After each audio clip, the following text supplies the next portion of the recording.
I can think of something I'd rather do than sleep. I'm not sure if I'm motivated by desire or guilt. I really hate that I had that dream again. Thank God he can't see inside my head. He flinches. They're 8 hours ahead in Amsterdam, hon.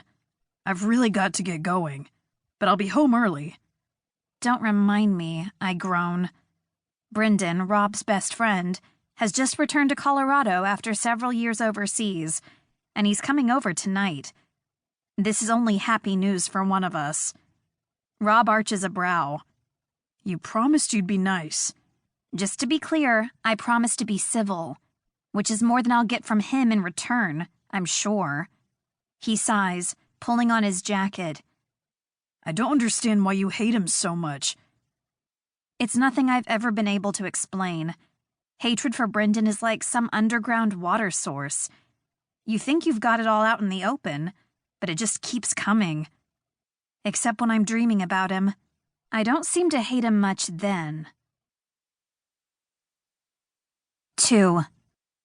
Erin, present. I am stewing. I've stared at my computer for so long without action that it's gone into sleep mode twice. I know that Olivia, the only member of our college track team who was able to make running a career, is out training right now in the mountains north of Seattle. I'm tempted to call anyway, as if asking questions of her will somehow lessen my anxiety. Why is Brendan here when his entire family has moved away? Why can't he move to Seattle instead? I'm not going to call, of course. Brendan is her brother-in-law, and she's his biggest fan. She finds my belligerence toward him mystifying, the same way Rob does. Everyone in the freaking world seems to think he's impossible to dislike. I know better. A file floats gently through the air, landing in front of me. I glance up to the top of my shared cubicle wall to find my office mate, Harper, staring down at me. I just added something new to your Pinterest board, she says. The bouquet is calla lilies tied with this orange ribbon that matches the sash on the bridesmaids' dresses. Harper's obsession with my future wedding never fails to amuse me, given her own disdain for commitment. The sash on what bridesmaids' dresses? I ask. We haven't even set a date yet. She jumps down and comes around to my desk, moving several files to the floor before she sits on it. Rob proposed over a year ago. I shrug. He's been busy, and I've got the faculty catalog coming out. There just hasn't been time. This all sounds so reasonable to me, but Harper groans loudly and bangs the back of her head against the carpeted cubicle wall. The faculty catalog? Do you hear yourself?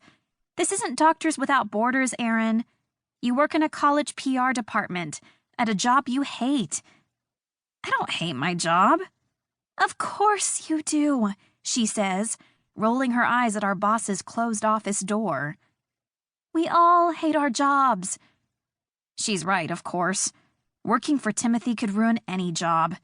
He's the worst combination of arrogance and stupidity, substituting marketing buzzwords for any actual knowledge. East Colorado University isn't merely my employer, it's also my alma mater, and the years I ran here with Olivia are some of my best memories. So putting out the right image of the university matters to me. What matters to Timothy, however, is Timothy. He can listen to himself talk for hours about nothing that will make us better at our jobs. I'll look at the Pinterest board later, I promise, rocking back in my chair and closing my eyes. Thinking about the wedding makes me feel overwhelmed, and I feel overwhelmed enough right now as it is. I'm just a little stressed out today. What's up? I hesitate, reluctant to even admit it aloud. Brendan's coming over for dinner tonight. I guess I still feel guilty. The guilt lasts for days when I have one of those dreams. Brendan? Insanely hot Brendan? I thought he lived in Europe or something. He did. I sigh. Italy, then Spain, then somewhere else. And now I guess he's home. Brendan moved away right after his brother and Olivia's wedding, and it was a relief. Since then, my life has been normal, devoid of